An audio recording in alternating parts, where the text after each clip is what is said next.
बिस्मिल्लाहिर्रहमानिर्रहीम।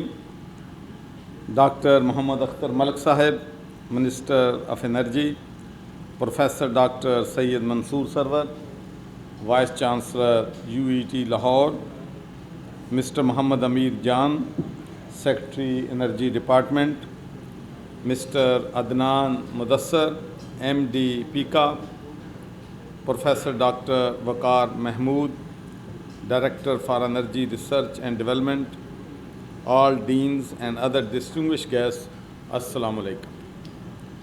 सबसे पहले तो मैं ये कहना चाहता हूँ कि जब मैं गवर्नर बना था तो मैंने अपनी तमाम यूनिवर्सिटीज़ जो हैं पब्लिक और प्राइवेट, उनके लिए 3 टारगेट जो हैं सेट किए थे।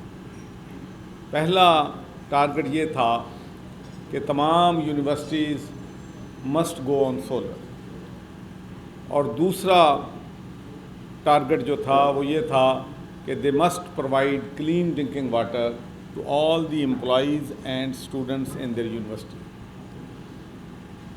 तो इस पे, और तीसरा था कि पानी की शार्टेज है, आपको मालूम है, और हमें लर्न करना चाहिए कि किस तरह पानी को हमने सेव करना है, क्योंकि पानी का जो बहरान आने वाला है हमारे मुल्क में, उस पर कोई बात नहीं करता, उस पर कोई डिस्कशन नहीं होती, और उस पर मैं समझता हूँ कि डिस्कशन होनी चाहिए।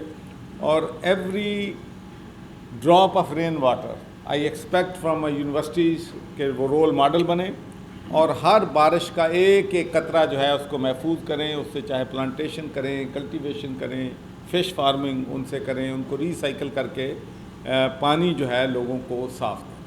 तो एक मुझे बड़ा इस बात पे फ़ख्र है, और इसका मैं जनाब हमारे मिनिस्टर डॉक्टर अख्तर मलिक साहब को, मिनिस्टर फॉर एनर्जी को, दिल की गहराइयों से मुबारकबाद देता हूँ, और हमारे वाइस चांसलर यूईटी के मंसूर साहब को, और हमारे डायरेक्टर जो हैं प्रोफेसर डॉक्टर वकार महमूद साहब, मुबारकबाद भी देता हूँ, अप्रिशिएट भी करता हूँ कि माशाल्लाह आपने सबसे पहले इस काम का आगाज़ किया है, जिससे हमारी कौम को, हमारे मुल्क को, हमारे एनर्जी डिपार्टमेंट को बहुत ही ज़्यादा फ़ायदा जो है वो पहुँचेगा। दूसरा, मैं यहाँ ये भी एक्नॉलेज करना चाहता हूँ कि अक्सर आपने मेरी तकरीरों में सुना होगा कि मैं ब्यूरोक्रेसी के बारे में बहुत कम अच्छे लफ्ज़ कहता हूँ, मेरा रवैया हमेशा सख्त रहता है, लेकिन मैं ये ज़रूरी समझता हूँ कि जो हमारे ऑफिसर्स अच्छा काम कर रहे हैं,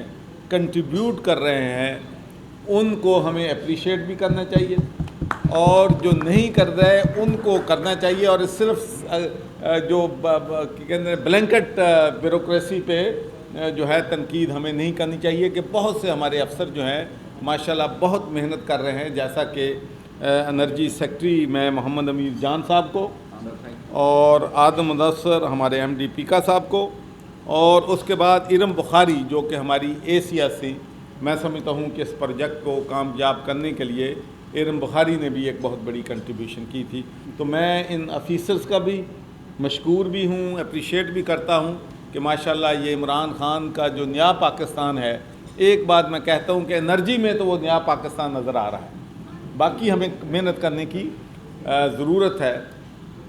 किसी भी कौम और मुल्क की जो दुनिया में क्रेडिबिलिटी है, उसकी बुनियाद मईशत पे है।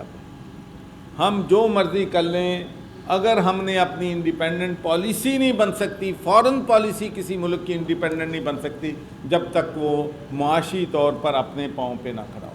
तो इसलिए हमारा फोकस जो है वो ये है कि हम किस तरीके से अपने मुल्क की मईशत जो है उसको मजबूत करें। और ये कोई रॉकेट साइंस नहीं है, हर शख्स जानता है कि किसी मईशत को मजबूत करने के लिए हमें उन अदारों को, उन बिज़नेस इंस्टीट्यूशन को मजबूत करना है जिन्होंने जॉब क्रिएट करने हैं, वेल्थ क्रिएट करना है, टैक्स देना है, जिससे हुकूमत का निज़ाम चलना है, और एक्सपोर्ट करके ज़र मुबादला कमाना है।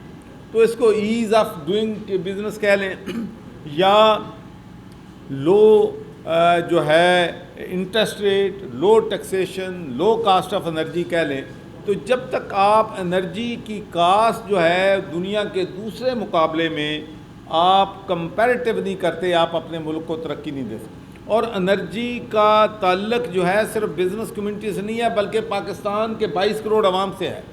जब बिजली महंगी होती है, गैस महंगी होती है, तो हर पाकिस्तानी जो है उससे सफ़र करता है। और मैं यहाँ पर कोई पॉलिटिकल बात जो है नहीं करना चाहता, लेकिन एक मैं ज़रूर कहूँगा कि हमारी सक्सेसिव गवर्नमेंट की एनर्जी पॉलिसी की जो स्ट्रेटजी थी, जो मनसूबाबंदी थी, वो ठीक नहीं थी।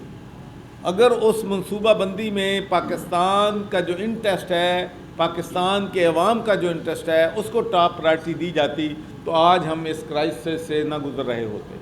ये बदकिस्मती की बात है कि अब भी 2 ट्रिलियन से ज़्यादा हमारे गर्दिशी करते हैं, और इसकी बुनियादी वजह यह है कि जो हमने IPP से मुआहदे किए, वो बिल्कुल कोई भी स्टेट ये मुआहदे नहीं कर सकती कि कैपेसिटी पे हम पेमेंट देंगे, बिजली हम ख़रीदें ना ख़रीदें आपको पेमेंट करेंगे, डॉलर में आपको पेमेंट करेंगे। तो ये बड़े मैं दुख के साथ कहता हूँ कि इस मुल्क की तबाही जो है, उसमें जहाँ और भी बहुत से फैक्टर हैं, उनमें IPP के साथ जो हुकूमत ने मुआहदे किए थे वो भी एक फैक्टर है। उनके साथ ही नेगोशिएट हुआ है, लेकिन मैं ज़ाती तौर पर तो नहीं इतना मुतमिन जितना होना चाहिए था, लेकिन उससे यकीनी तौर पर बेहतरी जो है वो ज़रूर आई।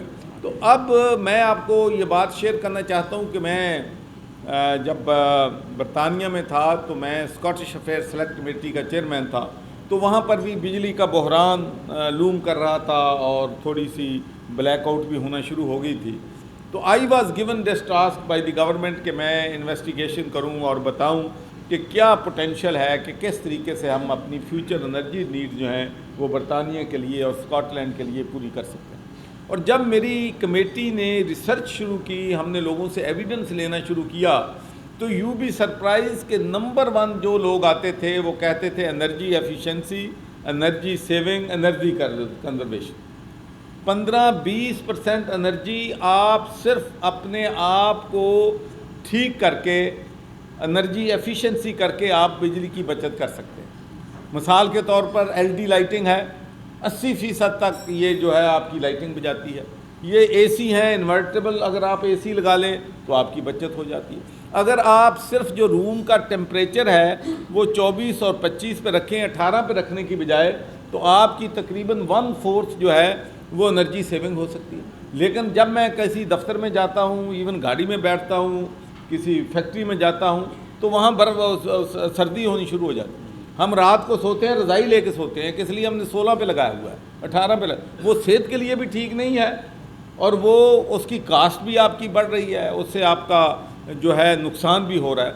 तो मैं समझता हूँ कि अब जो हमारी हुकूमत की पॉलिसी है कि हमारी प्रायोरिटी ये है कि हम सोलर एनर्जी पे काम करें, विंड मिल पे हम काम करें, और हाइड्रो पे हम काम।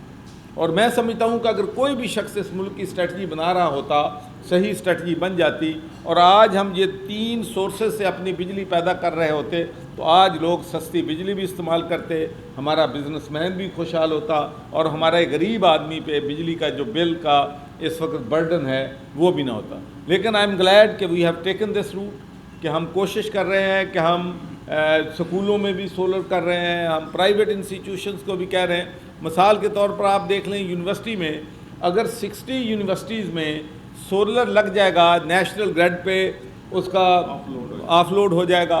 नंबर 2 उसका फ़ायदा होगा कि जो बिजली आप बाहर से फर्नेस आयल या बाहर से आप गैस भगवा के बिजली बना रहे हैं, वो आपकी इंपोर्ट कम हो जाएगी। और फिर सबसे अहम बात कि यूनिवर्सिटी जो है 26 रुपए में ले रही हैं, वो 10 रुपए यूनिट में लेंगी, उनको वहाँ से बचत होगी। तो मैं समझता हूँ कि हमारी राइट काइंड ऑफ स्ट्रेटजी जो है, उससे हमारे मुल्क के मसाइल भी हल हो सकते हैं, और एनर्जी से हमारी इंडस्ट्री को सबसे ज़्यादा जो फ़ायदा है इंशाल्लाह पहुँचेगा। मैं आखिर में मैं फिर वाइस चांसलर साहब को, इसलिए कि हमारी जो यूनिवर्सिटीज़ हैं ये हमारा हब हैं, और यूनिवर्सिटीज़ को मेरी ख्वाहिश है कि एज ए चांसलर हम एम्पावर करें, और मेरी ख्वाहिश है कि हमारी जो यूनिवर्सिटीज़ हैं, दुनिया की टॉप 500 यूनिवर्सिटीज़ और 1000 यूनिवर्सिटीज़ जो हैं उनमें ये शामिल हों। हम इनको स्ट्रेंथन करेंगे और मजबूत करेंगे।